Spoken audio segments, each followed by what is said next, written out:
mean to three old Negroes. You about to find out tonight on 8 Black Hands.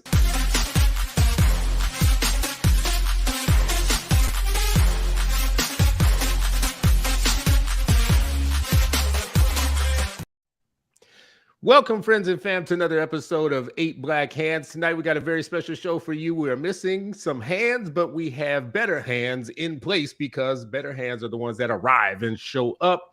Who do we have tonight? We have Dr. Robert Simmons, who started some violence on Twitter today, and actually it was yesterday, this week, and it's unforgivable. This brother goes on and he tries to get people to name their top 5 hip-hop groups of all times, and violence ensued afterwards. Brother Simmons, welcome to the show. How you doing? Good to see y'all as always. I like Chris, your sign in the back Randy. There. What's that? Quite appropriate for our conversation. Yeah, you know, it's perfect. You know what? I will say that Wu-Tang on all the lists, Wu-Tang made everybody's list. So you're right there. Oh, they didn't? Oh, really? Some people didn't have a Wu on there. I wanted to block them on social media for not having the Wu. There's a standard. That.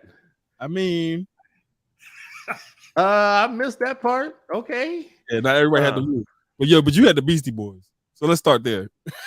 well, you know, because you he really retracted want to get that violent. later, though. You right? really want to get, you want to get violent right away from the very beginning. Damn.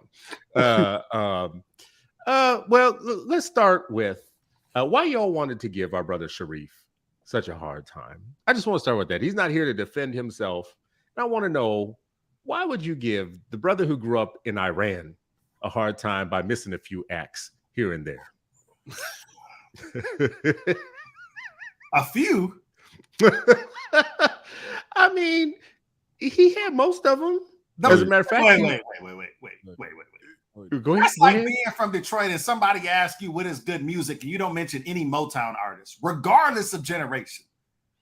Regardless, you can't be from Philly, rep Philly, always up in my Twitter feed when the Eagles was running it to the Super Bowl. And then all of a sudden you forget to name the Roots. Yeah. Cut it out. Yeah. As much as he out here talking about, Black Thought is the Black Thought ain't in your top 5, such. You don't know. I do want to say this. I do want to say this about the Roots. Yeah. Not everybody considers them a rap troupe. That's a band. Okay. Fair enough. But I wouldn't have put them on. I wouldn't have put them on a list of top hip hop groups. They're a band. That's a band. They play whole ass instruments. Yeah, but that doesn't mean. But like that's like saying name another hip hop group that plays their own instruments. Run DMC played with a band a couple times. It was played still with a band. Played with a band called Aerosmith. Fair enough. Fair enough. I mean that would be kind of like calling Goody Mob a rap troupe. You know. You don't think so? I feel like Goody Mob is a group.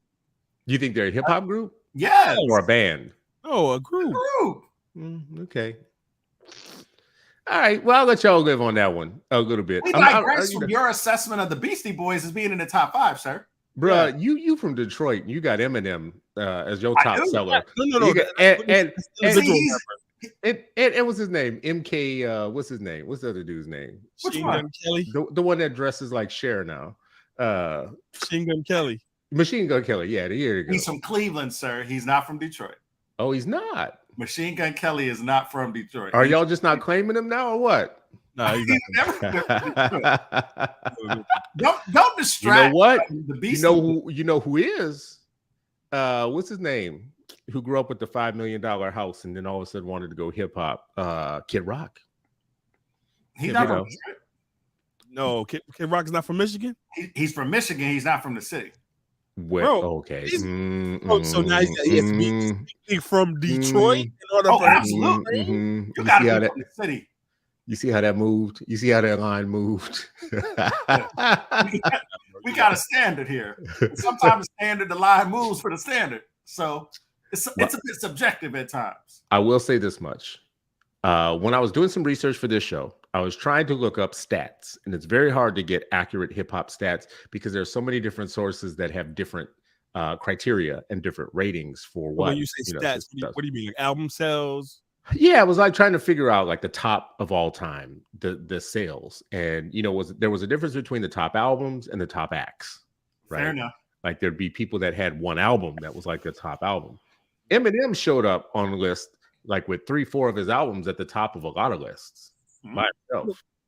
Okay, but here, let's make a clear distinction here, right? We're talking about make a groups. distinction. We're talking about groups right now. We're not talking about this is individual. He was part of a group. That D12 bullshit. D12, yeah. See, he did this on social media to me when he brought Eminem to the conversation. But I offered a little bit of constructive feedback of his selection of the Beastie Boys. It's a distraction. What did you say about the Beastie Boys? First of all, okay, let's go there because y'all keep hitting me up on this Beastie Boys. I just want to address y'all racism real quick. So so what's wrong with the Beastie Boys? Why y'all hate the whites in hip hop? So it's no hatred of the whites. It is. Let's start there first, right? Because it is. Cancel culture is real. Yes, but that's there's right. so many more talented black rap groups that I mean, so I was watching Melly Mel. Melly Mel had did a segment or whatever, right? And he was talking about just like being black and being in hip hop. And so he was talking about Eminem being in people's top 5. And he made the reference of there are people that are lyrically just as nice as Eminem that are not in everybody's top 5, and Eminem is only in the top 5 because he's white. That's bullshit. Y'all know that's bullshit. That's trash. There ain't nobody in hip hop that want to like have beef with Eminem. Nope. I've heard multiple rappers actually just admit it straight up, just like straight from the jump, just be like, yeah, you can say all that all you want. Like when Budden and others were trying to say that, like you a visitor, you're a tourist and all that, whatever they were trying to say about him. There's a gang of hip hoppers who were like, you out your damn mind with your one hit. Black hip hop cats, you know. The Game said that specifically. Yeah. The Game said it. Lots of folks, Snoop said it. Like lots of folks said, you can say what you want about him, but you won't be on the wrong side of that. And Eminem put his boys on, and he created D12 to support his homies. Like he put them on. Like he didn't walk away from them and just be like, all right, I made it. So that's the other part for me. And he made it through the hip hop shop, which is like hardcore hip hop in Detroit. So he didn't come through like Vanilla Ice. Break that down. You break that down, right? What is this hip hop shop that out of Detroit? Like what? Back in the day, the hip hop shop was actually a store, but it became like a place where people would perform. And it was where all of the hip hop artists kind of underground would go. Every now and then you would have St. Andrews Hall, which is downtown, hip hop shops on the east side. And they would go there and battle. And Eminem did his thing in them battles. And like cats who understand the culture of hip hop in Detroit, people dogged him because he was this white boy trying to get into the hip hop game. And that was, I've seen like video footage of that. That was a real shop. That was a real shop. Like you were courageous to step up. Correct. That's right. And it was no joke in there. Yeah, he wasn't like Vanilla Ice. Just showed up, and that's the part for me where I'm always like, And there was a list I saw on maybe it was The Source today because I was doing some reading. I was intrigued by the Beastie Boys, and I was wondering what people actually said historically about the Beastie Boys. And the Beastie Boys actually were culture bearers in hip hop at that time because I think they were the first group of white boys to actually get into hip hop. So I reframed my thought process and was like, okay, maybe I'm gonna say something. I'm gonna make your head spin when you get done with this comment. Go ahead, keep going. I'm about to make your head spin. And I think to Ray's point about how do we think about hip hop artists and groups? Is it record sales? Is it what their peers say? Is it their impact on the culture? Like there are these, because to me, when I think of impact on the culture, that can be a different thing than artist sales, or if I think about their impact on me personally growing up, because there are cats that were personally impactful that were like that I found, like the Cheddar Boys in DC was my jam. I mean, in Detroit was my jam. It was a local group. They was just like real hood, but the East Side Cheddar Boys, that was my joint, right? But they aren't in the top 25, 50 nationally. But culturally, neither a Slum Village. But you keep saying that shit. You did live on Slum Village a little too much. Yo, I don't know what your affiliation was. Yo, bro. But here's the thing, though, right? Yeah. Are we making these arguments based off of regional status, based off of how we grew up, or are we making like a national impact status in terms of like how we rating these groups, right? Because if we're thinking about it from a regional standpoint, shit, I'm gonna go Cash Money and No Limit, right? Okay, it's not regional though. We are like, you had the right thing with the top 5 of all time. Yeah. And an impact on the culture. So this is what I say about the Beastie Boys, because I got hell from all y'all racists about the Beastie Boys. Oh right? God. Like just like it's just like all kinds of reverse racism happening when I brought it there. Like I never thought anything would be so polarizing. I was like, well, damn, wait a second. Listen, here's the thing about the Beastie Boys. A lot of other people that I had on my list don't have very big discographies. For instance, like I had NWA on my list. Somebody pointed that out. They got like really 2 albums, right? They probably got, they got a whole bunch of other kind of special edition type albums. No, NWA's got like 2 studio NWA albums. has a body of work, bro. Because they have studio albums under their name. One is trash and the other one is classic. And the rest of them are like offshoots. They're like priority. I'm no longer listening to you. I'm no longer listening to you. Bro, listen, 100 Miles and Running is some afterthought. They needed more Ice Cube and Bro, Straight Outta Compton. It was time. Straight Outta Compton was a great. That was a classic. That's what they live on. Niggas for life. I mean, you mean what? Are you what? Yeah. Anyways, this is what I will say though. Let me get to because I removed them from my list because somebody pointed out to me, well, you have NWA there, but well, and they don't have as many albums as everybody else that I had on my list. Right, their impact on the culture. So impact on the culture. Let's talk about this for 1 second. This is the part that's gonna make your head spin from me, right? Okay, about the Beastie Boys, right? So Eazy-E himself and Priority Records, when they were looking into NWA's sales, figured out that 80% of their record sales of all that straight out of the hood shit, straight out of the hood, 80% was to suburban white kids. And that was one of the first times, that they had even done that data, that they had ever seen that. And that's when the world was starting to take notice of hip hop. It didn't matter until the whites got the hip hop, right?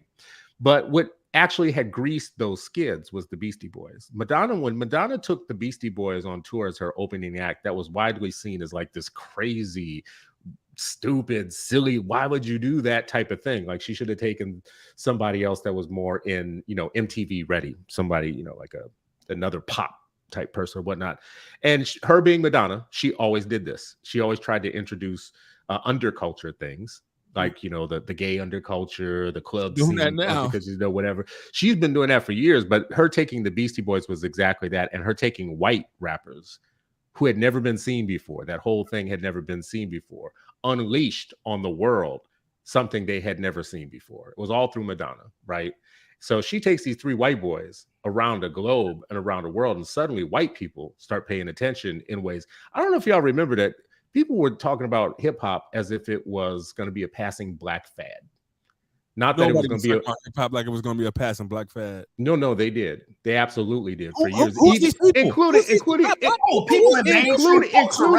Including radio R&B stations said that. Oh, right? I agree. Like, yeah, this is just talking over records. It's just talking on music, It's just talking. They said that all the way up until the dollars started coming in from white audiences. I agree with that. I don't agree with your assessment of the Beastie Boys, but I agree with that. Well, listen, who greased the skids for white people to start really loving hip hop, right? To the point where they started outbuying us. They started buying out the culture, right? It was Beastie Boys. Well, you just said that 80% of NWA's album sales was suburban white people. So they 80% was suburban. Yeah, that came after though. But they've always bought hip hop music. No, they haven't. Bro, white people always bought hip hop music, man. Bro, there was a time where there was no category in the Grammys. There was a time where black hip hop artists had to boycott the music shows because their genre wasn't even being listed, bro. There was radio stations that wouldn't even touch a hip hop act. What are you talking about?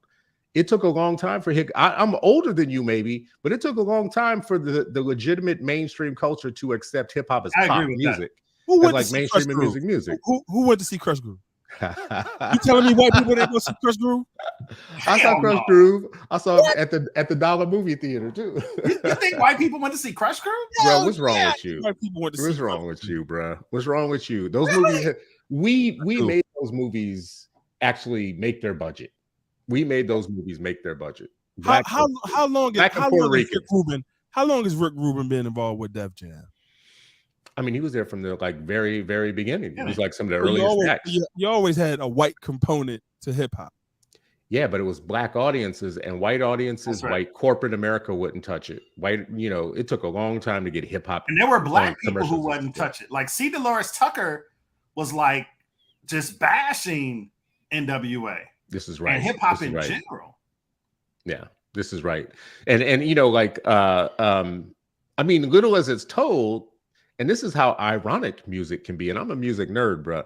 Like, this is how ironic as it's told how jacked up things can be.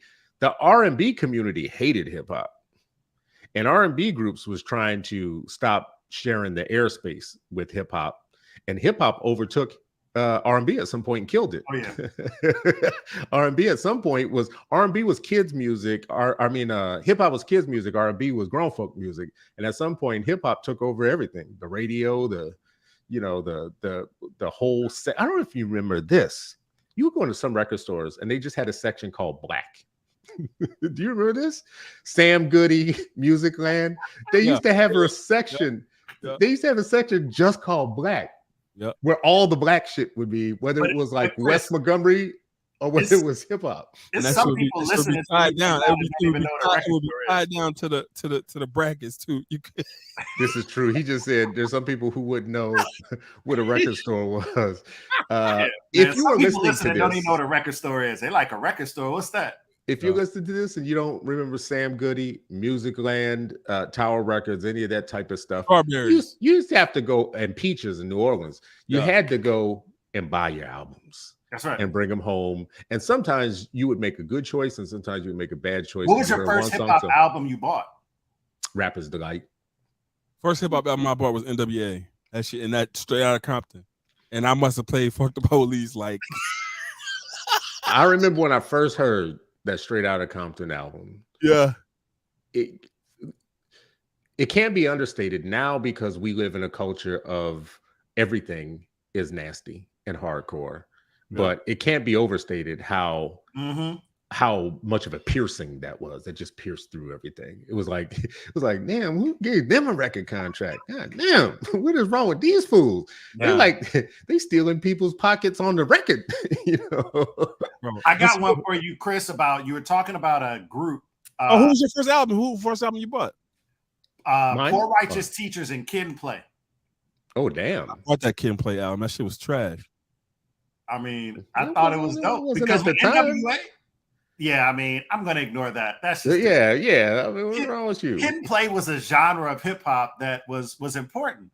It's like no limit to the early years of a party hip hop. Kwame. This is the thing for people listening. Let this be educational for y'all listening, because some of y'all too young to remember when black people had sense. Before gangster rap, which NAA is largely attributed to them. Yeah. Hip hop was about good times, correct, and happiness and parties. And party. That's all it was. It was party. No. There was some, bro. Listen, UTFO and Roxanne having a little fake battle. Having a little fake battle on the thing. KRS-One. Yes. Marley Marl. But they used to talk about the struggle, man. I don't know if you listening. No. You're right. There was conscious hip hop. That's right. I'm trying to make the transition from there was party and consciousness. We were still all together. And eventually beef hip hop came in when corporate America discovered beef hip hop was the way to go. Right. Yeah. So when we corporatized hip hop, then we lost our conscience in our parties and we started having fights and all of our women became hoes and all of our brothers became niggas. Right. So that's the corporate influence. Name a nigga on hip hop in my earliest generation of hip hop. Find a nigga or a hoe on my early. Right. Now there was a skeezer. Every now and then there was a skeezer on record, right? Yeah. But it wasn't division. I hate you. I hate my brother. I hate my sister type of nonsense that you see now. That's true. Yeah. I bet you if you were to line up all the albums of hip hop, you would notice a transition over time. The very first one that everybody knew was Rapper's Delight. That honestly was the first pop hit of hip hop. When people were still saying it wasn't gonna last. And listen to what's on that record. I mean, think about the lyrics of it. Hey, hip hop, a hippity hip hop, you don't stop, rock it up. Yeah, I mean, there's no niggas and hoes in that, right? Yeah. So I want to know which one of y'all is responsible for the niggas and the hoes. That's New Orleans. They brought that into the bruh. Absolutely. Stop it. New Orleans didn't even have hip hop when that got introduced. That was California. I don't even think New York had that. Yeah, I don't even think New York had that going on. That feels West Coast. What the bees in the Asians? So yes, you think so? Yes, I think so. I'm trying to think of New York hip hop that had it. From 87 to that first NWA album, which was I think 1990, 89, 90, right? Eazy-E had dropped 2 albums that Ice Cube wrote, and there was a lot of B's and H's in those albums. Yeah, so like, that was a prelude. So folks say they give Eazy-E credit as being the grandfather of gangster rap. Right? Eazy-E, yeah, absolutely, drug dealer, straight up, and he rapped about drug life. It was like Iceberg Slim got a microphone, right, and couldn't rap, you know. Well, no, I mean, because when you look at Eazy when he didn't have Cube, right? It's a total difference from when he did have him. Yeah. You can see the impact of what Cube was with his pen. You can see Cube's impact with his pen. And so that's what makes me think, like, when you think about a top 5 or you think about a top 10. Yeah. Bro, Cube has to be somewhere in terms of Okay. All right. Let's get to it though. All right, so let's look here. This is the violence that was started. So the first one that started with the first list had EPMD, De La Soul, Run DMC, Wu-Tang, and Helter Skelter. There's 3 on here I don't think that should be on this. Came from. I don't. There's 3 that I don't think should be here. I loved me some EPMD, but they were sleepy and high on cough syrup the whole time. No way. Cut it out. You got to chill. You got to chill, man. You got to chill. They sound like they ran up 80 floors of stairs. You know, you got to chill. You guys, come on now. Anyways, absolutely not. De La is good on here, but they're hippies. I wasn't really into De La like that. I loved De La. They were part of the like the Jungle Brothers and De La and Tribe. They were part of a different. I feel like I would put Tribe before I would put De La. Tribe was on my list. Fair enough. Out of that Tribe umbrella, you got LOR, leaders of the new school. Yeah, Busta and them that came out of that umbrella. So De La look at different. I liked, so, you know, there were different types of brothers. You know, there were brothers with the little peace symbol and, you know, the little medallion and all that type of stuff.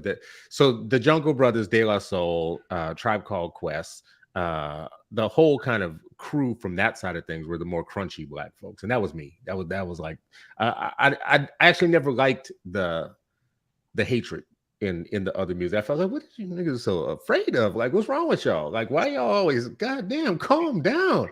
Yeah, I got my AK. Who needs an AK? Damn, you just going to the store. What is wrong with you? Sit down. You got a gang of weed and you got a little money in your pocket. What you need an AK for? Like said, you ain't guarding the door. What you need a gun for? Anyways, so EPMD. So what do y'all think of this list right here? I'm taking 3 people right off of it. Helter Skelter. Run DMC shouldn't be on there either. And whoa. No. Run DMC is the mecca, bro. That's the mecca. That's the archetype of a rap group. They're dope, but should they kick off other people on other people's lists? Let's go to RDJ. Let's see what he's got here. Yeah. The Roots, which is a band. His list is solid. The Roots is a band. That's not a group. That's a solid list. That's the Lox. How big is the Lox's discography? The Lox is cold. Yo, the Lox has but how big is it? They have 4 studio albums, at least 4 studio albums, and then each individual one has like at least 3 projects. The Fugees ain't good. Whoa, you wildin'.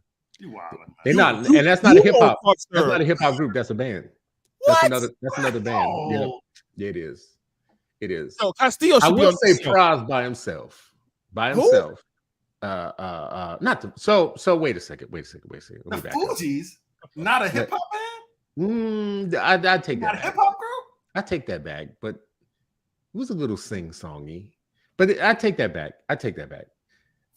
I do see them more as not like I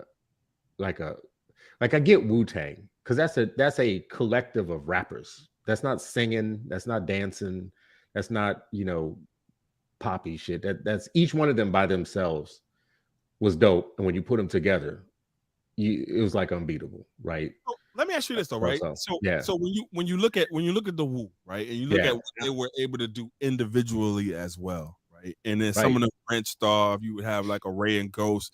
You have, different variations, different combinations of them as the Wu. Do you now take a state property with Beanie and Freeway and State and all those guys in Philly? Are they now considered a group, or are they still like individual acts because they all were able to branch off as well? So how does that work? When they come together, as a unit, are they better than the sum of their parts? So there's no doubt that like Wu-Tang was full of like A students. Like name the one that you think is the least good in Wu. I always thought O Dirty was the least talented. Really? And see, there'll be people that'll fight you on that. They all so good that even the least good one has their people. I couldn't choose one because I thought they all had their unique. I had my favorites. Who's your favorite? My favorite was Method Man. Ooh, Memphis. Yeah, I can see that. My favorite was Ghost. He was always my favorite. It was either Ghost or Ray. He seemed like the one that was least likely to rob you. Meth? He did. Yeah, he did. He seemed like the least, like the rest of them seemed like they would take your Lexus. So here's my list right here. I got the Wu for one, NWA, but I had to remove them and replace them. You didn't have to do that. You did that because somebody put the pressure on you. Yeah, she had good pressure though. Tribe, of course, and De La, because that was my tribe. I was down for the Organic Brothers, the brothers that like vegan food and shit, and the Beastie Boys, right? Like one of the most iconic. I don't like your 4 and 5. You don't like De La and Beastie Boys. That's because you're violent, though. That's because you got that East Coast violence in you. Not in being in a top 5. You need to calm down. See, that's the whole thing. Before hip hop, I had Al Green. That's I don't. So, anyways, Ashford Hughes, Beastie Boys, not in the top 20, let alone top 5, bro. Yo, people gave you that work. See what I'm saying? And then Robert laughs about it. Look at that, ha ha ha. They were entertaining. See, at least he admit they were entertaining. They were entertaining. Let's see what Heather got here for us. We all think of this list. What's ATCQ? A Tribe Called Quest. Oh, okay. That's a good one. Hey, the Mighty Cast. Listen, let me tell you something. We're talking about straight up groups. We're talking about bodies of work from Southern Playlist to Cadillac Funky Music, all the way to Aquemini. Yeah. Outkast's body of work is amazing. I would agree with that. That's true. I would agree. I mean, and it's like I remember this. I remember thinking to myself there needed to be something that emerged out of the South before Southern hip hop like actually took off, when it was still East West. And I remember thinking when the South pops off, I was thinking it was going to be New Orleans first. Of course, I thought that was going to be the first cut stuff. And there was the Ghetto Boys, so there was kind of a Southern thing. Okay, there was kind of a Southern thing, right? If somebody said either UGK, you could make an argument for UGK, or if you said the Ghetto Boys, I would hear that. I would entertain that argument of being in somebody's top 5, depending on where you're from. I would swap the Ghetto Boys out for EPMD, who I loved, but I just they were sleepy as hell. Come on, the Ghetto Boys were entertaining. I would swap out EPMD for Ghetto Boys. So when you think about the Ghetto Boys, and Willie D is gonna be mad as hell for me saying Willie D was trash, bro. And so I felt like Willie D was trash. I felt like Scarface carried the group, And I don't think none of them was trash. And if you listening and you ever see me, I never thought you was trash. Yeah, I didn't say Even if that. you was trash. Raymond Akram said that. Raymond Akram said that. Bushwick. Yeah, but and you find him. You know, we having this long conversation. Scarface was yeah. Scarface is underrated. Yes, yeah. very much. He actually talked about Very something in his music. Yes, and yeah. You know who else is underrated? This is gonna be polarizing too. I'll see where y'all fall on this. Some of the most fun hip hop I ever heard was Too Short. Oh, right. Oh yeah, I agree with that. What? It wasn't like rappy rap. You know what I mean? It was trash rap. It was trash rap. Yes. Yeah, it was trash rap. We agree with you on that. It was where he was from. Yes, and it was him repping the culture. Right. It's kind of like you can't. So That's right. just like how you cape for whoever comes out of the D. You can't be from Oakland. Besides Jim, okay, you can't be from Oakland and not rep for Too Short or E40 or E40. Or Master P, little be told. I mean, Master P did work in Richmond. Yes, sir. Yeah, he was in Richmond. Was he really? And when I left California, Richmond was no joke. I remember when late 80s when Richmond, they were bound to have somebody like him pop off. Is Richmond on I-10? Can you get to Richmond from I-10? I don't know about that. There was, when I was in Richmond, there was one road in and one road out. That meant you could kill somebody and it'd take a long time for anybody to come and help you. So I wonder if that road is I-10. So anyways, we having this long conversation and we have all these frames of reference and these people that we know. And there's a certain age group where we would have some that overlap with each other. And then there's going to be an age group where they don't. But why is this so important? Is there someone somewhere in Kentucky talking about all the country musicians that shaped their lives? Like, that Travis Tritt. Oh, that Travis Tritt boy, he played mean guitar. That Garth Brooks boy, whoo, damn. What is it about us that makes this a part of more than music, but a part of our life? And is that still true for our young people? It's definitely true for the youngsters. They live this. This is their life, because it's like a lot of them. Well, no, let me take that back. Not a lot of them. Some of them, their voices are captured in the stories that are told by these hip hop artists, because they live the same or similar trajectories in life as these hip hop artists. It's not everybody. You got some people that are from the damn suburbs that don't live a day or a minute of what these rappers are talking about, but yet they try to go out and they try to imitate what they're hearing in these raps. That's what I want to talk about, because if you ain't from the hood, you shouldn't be acting like you from the hood. I mean, isn't it true? Well, first of all, 50% of Black children are no longer in urban centers; they're in the suburbs. Say it.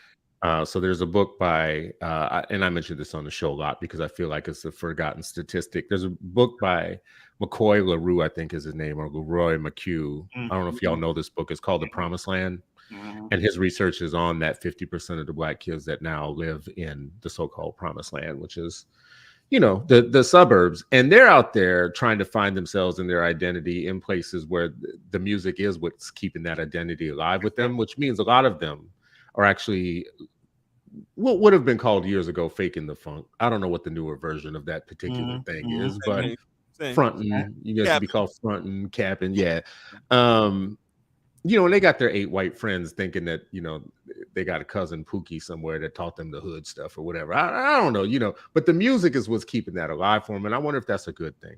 Is it a good thing that we got really quick Yeah, go ahead, Pop Dog. I gotta rap for the South. Right, so we got School Ed with Demetria Giles. She said, did y'all mention the Hot Boys?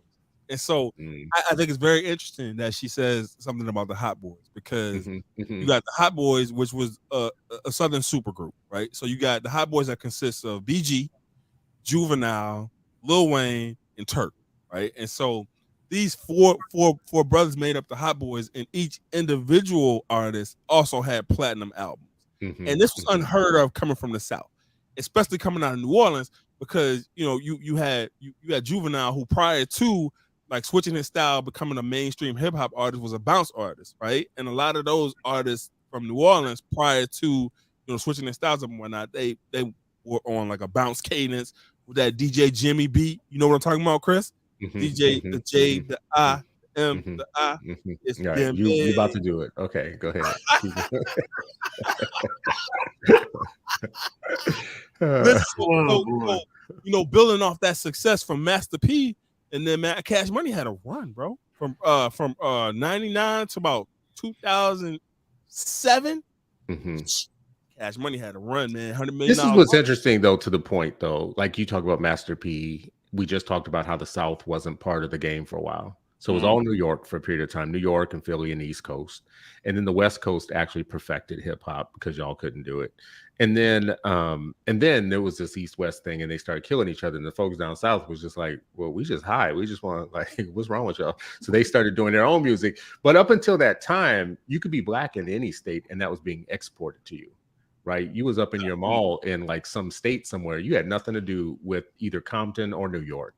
Yeah, but it was being exported to you, and you were seeing yourself in it, and it was developing a culture. But then these other places started saying, "Well, I want to say in this too."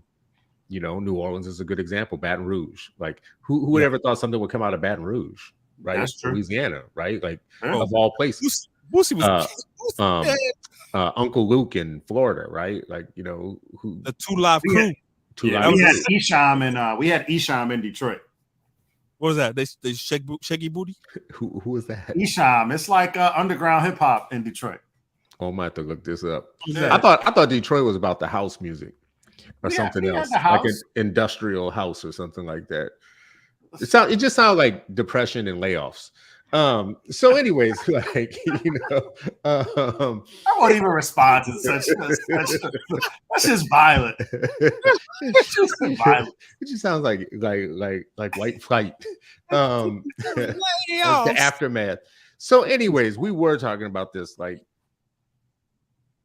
I have been dismissive on this show before about the power of hip hop and its educational value, possibly because I actually can't listen to it anymore like I used to listen to it anymore. I can't listen to my people talk about my people the way that my people talk about my people in hip hop. I can't do it for extended amounts of time. I like to love people. I like to love myself and love my people around me.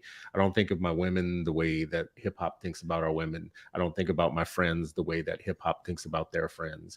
I don't feel like you need to, get rich or die trying, and you got to get yours, I got to get mine, and you're in my way, so I'll take you out. All of that is toxic corporate nonsense that's being fed to us, force fed to us. But people will argue with me, and what I'm saying right now sounds violent to some people because they're like, no, hip hop's a tool. For this show, I went into Google Scholar to see if I could find some like scholarly, like what people are saying about it or whatnot. And of course, there's lots of people who like are doing their dissertations and stuff on this type of thing because they think they have to get their dissertation because they're black, right? Like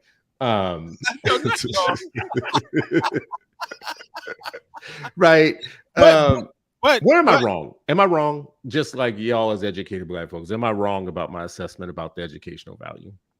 No, I feel like there is some educational value, but then you see the folks from like the hip hop ed movement, like you'll see that hashtag going around a lot, and I feel like there's some value in terms of like how you use it, but I see your point, Chris. I feel like there's a lot of damage that's being done by hip hop, and I feel like when we call it out or when we have conversations like this to kind of critique the music, then we're looked at, like people give us the side eye in terms of like, well, who are you to on the culture, or who are you to but like, listen, if we can't have conversations about critiquing something that impacts us, then like, what the hell is the sense? That's right. Yeah, I mean, I think there's nuance to it all, right? I couldn't let the show go. Here we go, nuance. Here comes the nuance. And I think for me, hip hop is like my love of sneakers, where I feel like there's something about sneakers that I shouldn't like. The fact that they're probably somewhere along the way made in a sweatshop somewhere. By a 10-year-old. Right. So I that's my hypocrisy, right? They are overpriced. Kids in many communities get robbed for them and killed. I had sneakers jacked when I was 13, 14 years old. I had some top 10s and a gun shoved in my face in Detroit. But I love sneakers. Love them. Like, and I can't figure out like how to kick my addiction. Go broke. And it's the same. Shit, that'll kick your addiction real quick. Fair enough. But it's the same way I think about my love of hip hop. It's like, should I nod my head when I hear 50 Cent? Nope. But I do. Should I love the way that when Drake comes on and he has some songs, I'm like, oh, that's nice. Probably not, but I do. And I think for me, we all live with a level of hypocrisy that we have to reconcile, whether it's sneakers, whether it's Apple Watches. Like I had somebody tell me the other day, oh, well, I hate technology is the devil. And they sitting there with an Apple Watch on. And I'm like, yeah, but you got an Apple Watch on. Like, how come you just can't go get a $12 Timex that just tick, tick, tick, tick, tick? Because for some reason, you wanted that Apple Watch, and I don't knock it. And so I think there it is, right? Blow the whistle should be my woo woo. Blow the whistle. Yeah, I just think that there's a level of hypocrisy that we all live with, who are both sneakerheads and hip hop heads. Where like we literally, I'll literally get on a plane, put on Jay-Z, and I can rock out and I'm good. But if I'm listening to Jay-Z and what he's saying, that's also the stuff where I'm just like, damn, I don't want my 12-year-old listening to that. Right. But I'm sitting there like, yo, y'all gotta go listen to such and such and such and such. But I also think that hip hop is a great bridge for me to have conversations with my son about history, about what's happened in the world, about how Black folks have told stories in different genres of music, and hip hop is just another way in which we tell stories. But it also gets corporatized and embraced in a way that diminishes its cultural value to some people, right? But I also know that I can't tell my 12-year-old don't listen to hip hop because his friends listen to hip hop. So, I saw an interview with Lil Wayne where he was like, they were asking him about Black Lives Matter. And he said, what's that got to do with me? He's like, I don't see no racism. And then he said a couple of things that I thought were very important. The first thing he said was, listen, when I was 13 years old, I shot myself, and it was a white police officer that came and got me and put me in while everybody else was leaving me out here by myself or whatnot. It was a white man who did that. And when I look out in the crowd, all I see is white faces. So what I need Black Lives Matter for? Why are you asking me about that? What's that got to do with me? And I thought, see, this is what's interesting, is it's performative Blackness. We're not the audience. We're not the target. We're the subject matter. We are the subject, but we are not the audience. Yep. So, and we're not the seller. We're not the supplier. We're just the minstrels. A lot of times we're the buyers. We're not even the majority buyers anymore right now. Right. So what we embrace deeply, it's us and it's ours or whatnot, is very much like a lot of other things that are being sold to us by the matrix and the machine. And I just don't think we do a very good job, if nothing else, to say to our kids, now I know you're gonna listen to this no matter whether I want you to or not, right? But at least let me just tell you a little bit about the business behind it. A little bit of what I just said. You are the object. You are not the seller, and you are not the buyer. There's two people books on both sides of you, bookending you, and you are in the middle between the two of them. You're a product. Yeah, you're not the only one. We're a product a lot of ways in the United States. I've said it a lot. Black children are the most studied and the least taught. Right? Like we have a whole Black child industry. We like Black children are an industry. They're like $1 million industry. When I say that Black kids are the new cotton. Shit, you harvest in them all kinds of ways. Hip hop's one of those ways. Teaching is another one of those ways. Interesting.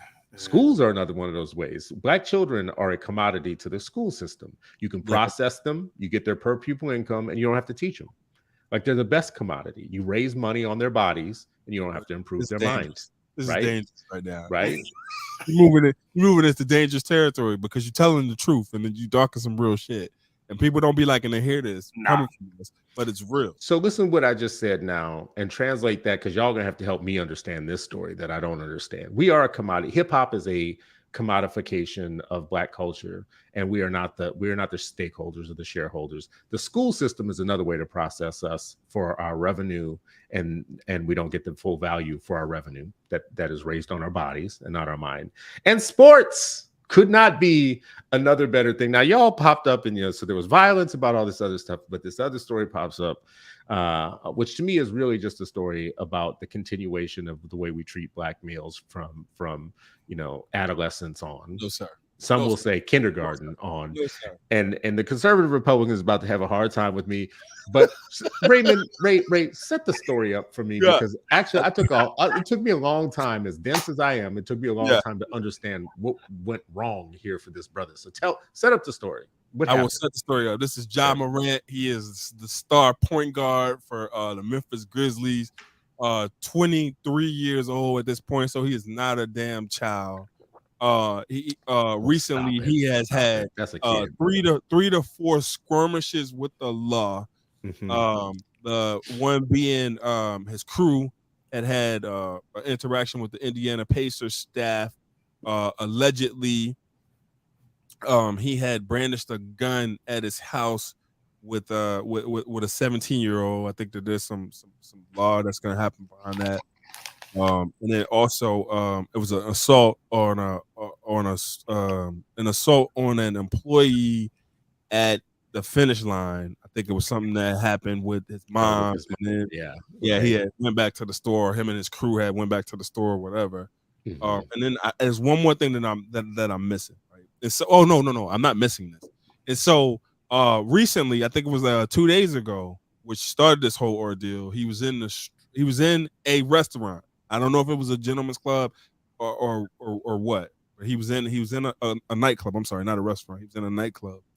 And on his Instagram Live, he was seen brandishing a 380 firearm, right? A baby 9mm.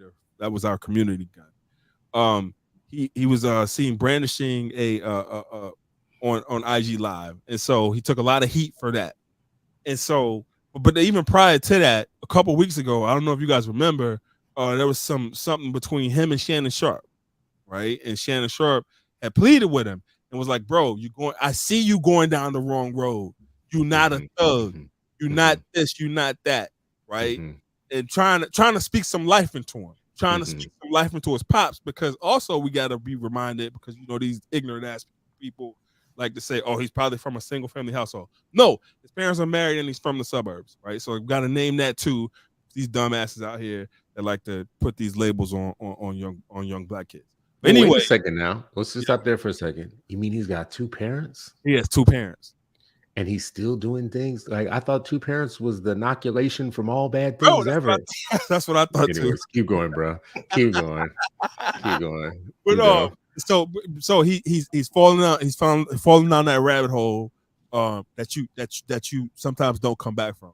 And this is the last year of his rookie deal. He signed an extension, which is a 5-year, $230 million extension. Then he also has a deal with Nike, right? So like this prior to this whole like mess up on Instagram, this kid was like, he's a superstar. And so and he can be packaged and sold as a commodity. And he's just got to straighten up.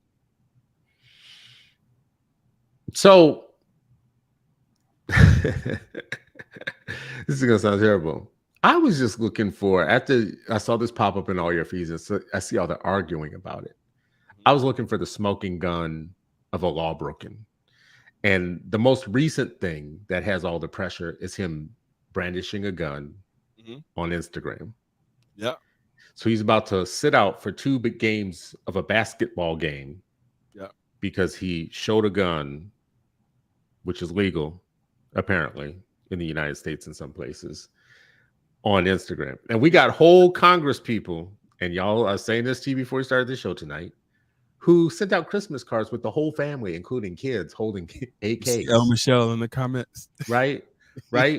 So yeah, so listen, so there we go. Of one mind, she saw the same thing. Bobert did it. You know what?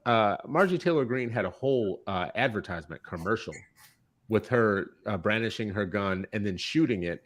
And I forgot what the actual, so I don't want to lie about it, but it was something like she was talking about shooting wokeness or shooting, liberalism or something like that or whatnot, literally using it, right? And she's in Congress.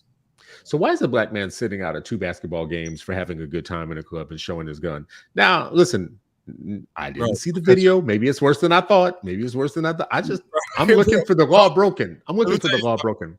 Hey, listen. So when Kyrie did whatever Kyrie did, right? Like Kyrie didn't erase no accounts. He stood 10 toes down. He left his IG up. He took his licking, right? Mm-hmm, mm-hmm. Yo, Ja took everything down. Yeah, he took. That's right. Twitter, IG, all his Instagram account. Disappeared. If you 100% felt like you ain't do nothing wrong, you ain't taking nothing down. You just gonna stand on it. I'm not saying that he doesn't feel like he's did something wrong or that people around him. I'm just saying that the standard of having to apologize for shit is not a standard that applies to everybody. It's True. not. It's a one direction standard. You have a quarterback who's not in the league anymore because he kneeled during a song, right? Like, and you have whole ass kind of white supremacists in government, like in official positions. But I think, Chris, there's also this idea of the NBA having a code of conduct. And the CBA. And a CBA, the collective bargaining agreement, which sets out a series of things that players are obligated to do. And one of them is represent the NBA in an appropriate manner. Now, appropriate is subjective, right? Like, I want to be clear that that's subjective, right? My issue with Ja Morant, one, if you pull out a gun like that, you better be ready to use it. So that's the thing for me. That's like, bro, because if people in a place like Memphis, New York, Detroit, Chicago, etc., see you doing that, okay, they gonna roll up on you and be like, okay, well, you about that life then, bro. Listen, hey, Rob, listen. I know you. So you think he's putting his other players at risk? You think that's part of the thing here? Before we get there, though, right? Like, Rob, you from the mean streets of Detroit. Chris, you from New Orleans, and you'd have been in Richmond, you'd have been in some Oakland and some rough places. Bro, Memphis is fucking real. Yeah, man. This is true. I mean, this is true. You can't get into Memphis, flash a gun on IG, and then think that Ja ain't going somewhere and people gonna try him at that point. Yeah, well, this is what I want to say. Yeah. How come he's sitting out for 2 games and this don't get you no trouble right here, right? See, this why would that get you in trouble? What's wrong? Yo, who is that? This don't get you in trouble? Oh, that's Kyle Kuzma from the Wizards. Yeah. This don't get you in trouble?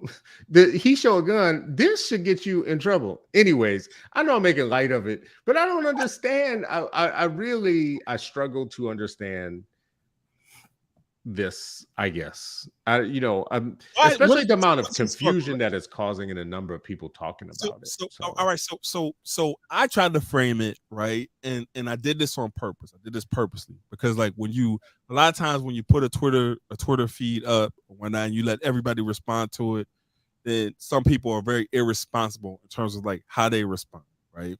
So I put us in a group so that we can respond from an uplifted OG black man kind of thing, right? Because I know that we've had folks pour into us.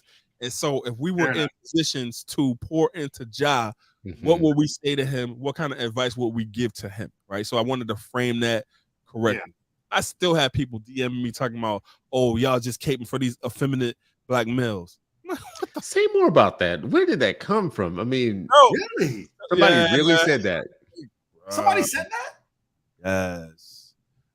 Like, anything that comes out, right, with black men and us having conversations about them, any kind of critique or whatever, is always like this whole. I will say this. First of all, the hoteps go too crazy sometimes, and that comes out of hotep Twitter. And Yeah.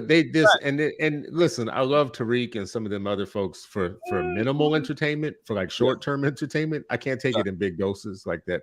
Foundational Black American stuff has like some resonance. Like I like to live there for a couple of seconds, but then I like to get in my car and leave because they do some crazy shit. Yeah. But I do think we overanalyze Black men sometimes. I do think that we have these conversations in ways like we're having it about Michael B. Jordan right now, and what's homeboy? Did you see what happened with Michael B. Jordan? Did you see why people got all uptight? The corny thing, like with the So person from his high school who called him corny. So I don't know if you saw it. You saw it? I didn't see this one. So he was having a conversation with a young lady who he went to high school with, right? Yeah. And she had basically said in several other instances, oh, he was corny in high school. Oh, yeah, I saw this. This. Yeah. And so when he's having a conversation with her, he's like, oh, yeah, I'm corny. I'm this, I'm that, I'm that. Mm-hmm. He matched her fucking energy. And I applaud him for that because he had every right to match her energy. That's not anti-Black women. That's not any of that shit. He had every right to match her energy. Yeah. Bro, I listen to everybody. I listen to everybody's podcast. You say something about me when we get in person, I'm just like Michael B. Jordan, so I'm corny. I mean, like, listen, this is the level of psychoanalyzing that we do. We're psychoanalyzing him, and he took a picture with some other Black celebrities, and they were hugging too much, and that was the whole. Yeah. There's a picture of this is how old men say the name Aesop Rocky. Aesop Rocky is on a Aesop Rocky. He's on the cover of something with a kilt on, and they give him a hard time about that. Yeah. Why are we psychoanalyzing ourselves to death for not being enough of this and enough of that? And I'm not. Well, let me take that back. I was about to say I'm not witnessing that happening to other people. There is some hyper masculine nonsense happening on the white side of the world too. So, like, but I ain't worried about them. They got testicular tanning, and they're like, they're into some weird. I would have never even known anything about that until you said. You know where that came from? That came from your boy Tucker Carlson. He's got a whole documentary on how Blackness or how maleness has taken a slide, and how testosterone is on the decrease, and how Black men are not. I'm sorry, I keep saying Black men under 30 are having the least amount of sex that they've ever had ever. And you add that to the trans panic, and they're worried. Oh yeah. And then there's this other stat too that it's the highest number of males that are uncoupled right now ever. But somehow, and I don't understand how this math works. Y'all got to help me with understand how math works, because it's not the highest. Women are coupled up, but it's the highest number of men that are uncoupled. Involuntarily uncoupled too, by the way, and that's where a lot of this anger is coming from. So it's not just us. That data. What's that? How do you I'm like, what do you just go around and be like, hey, you single? You want Are you doing this by choice? Are you uncoupled? And what does it mean to be uncoupled? Like, where some of the data comes from, the dating apps, and they find out. You can tell us from them dating apps. Bro, listen, OK Cupid or whatever it is, OK something or other puts out a report every year about who's the most favored of the races. Yes. I was having this conversation. So Black women and Asian men are the least responded to on all the apps, on the dating apps. Wow. White men go after Asian women more than they go after white women. There's just like all kinds of strange like things that you can get from the data when you start harvesting data. The bottom line is they're having a man panic in white world too right now. Like a man panic. They are having a man panic in white world too. But we need to stop it with our own people, because we're raising children, we're raising boys, we're raising girls. We're trying to establish pro-social behavior in our young people. And I think that's where I was earlier when I was asking y'all about the educational value.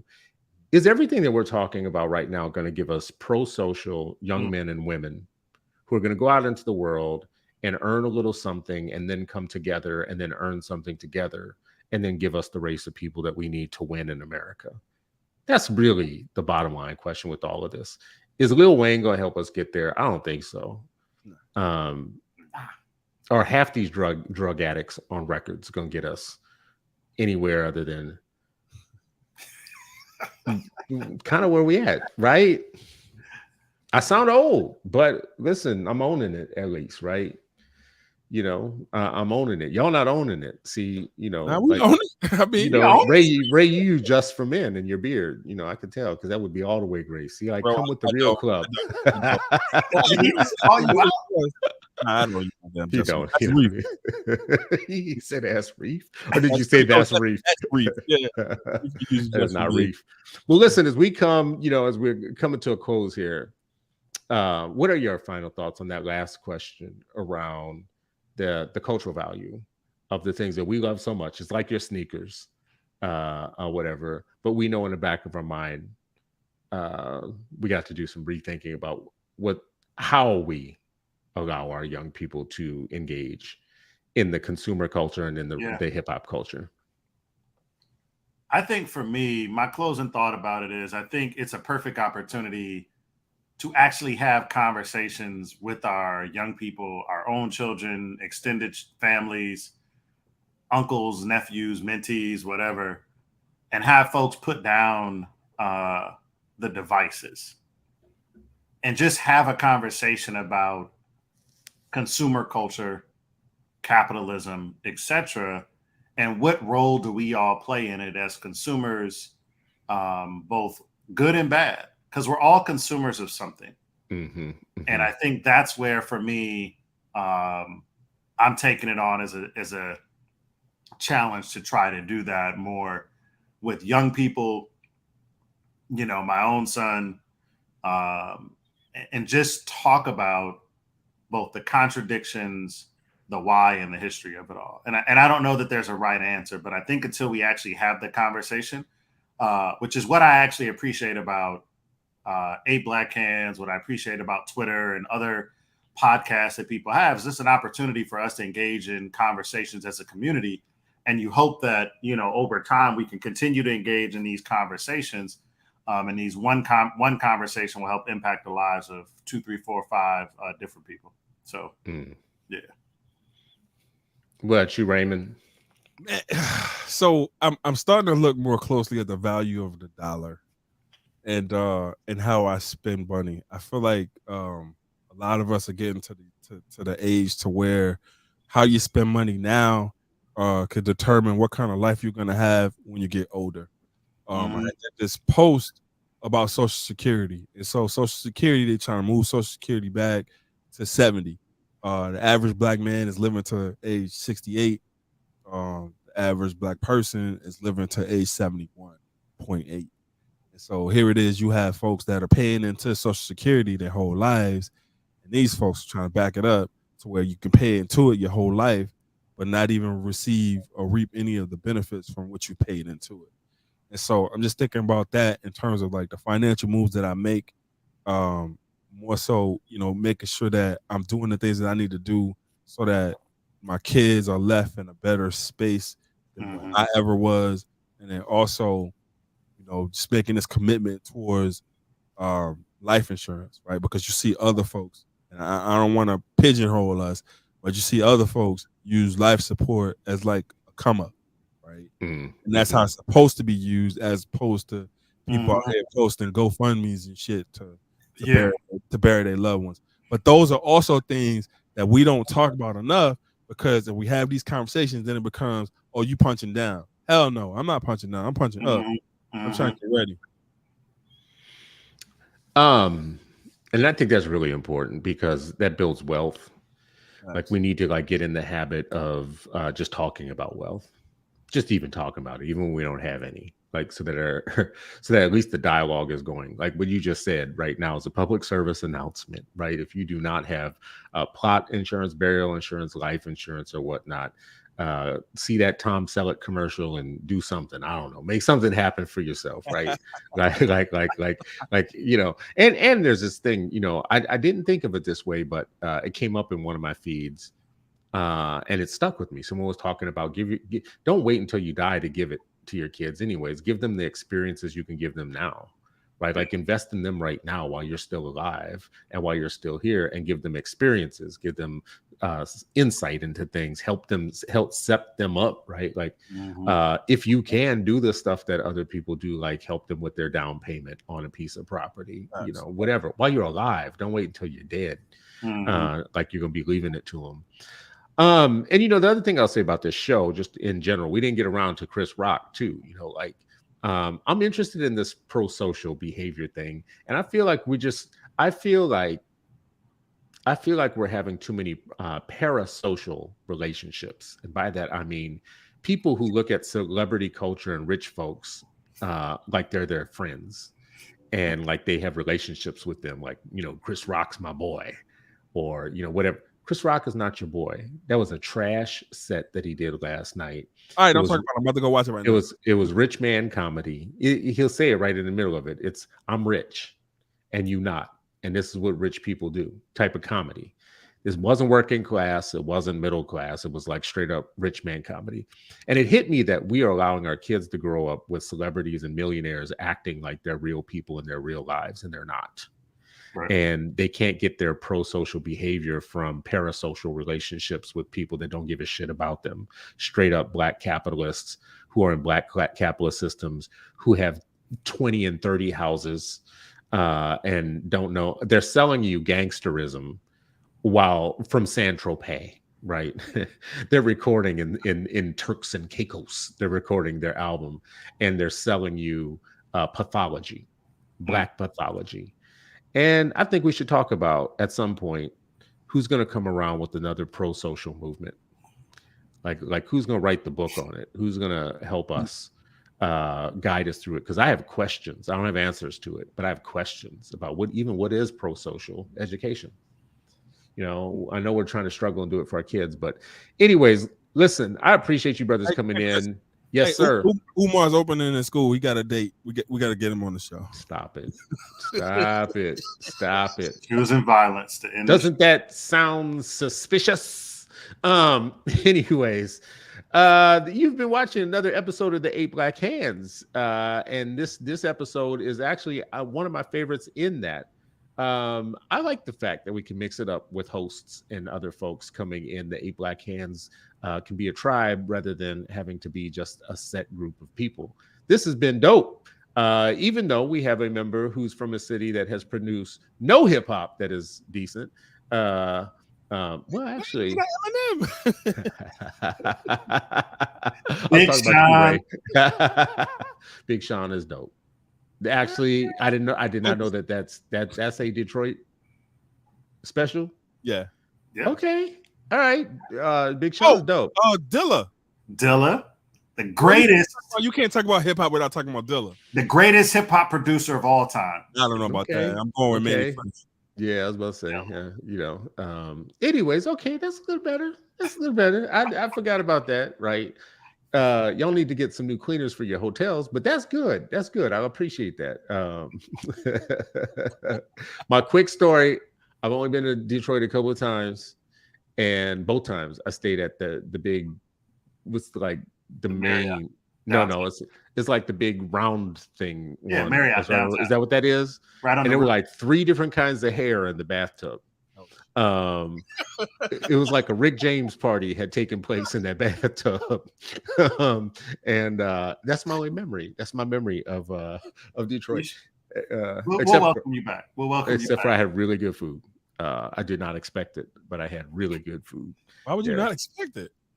I never hear about foodiness out of Detroit. Now I guess more now. From Detroit, from Mississippi.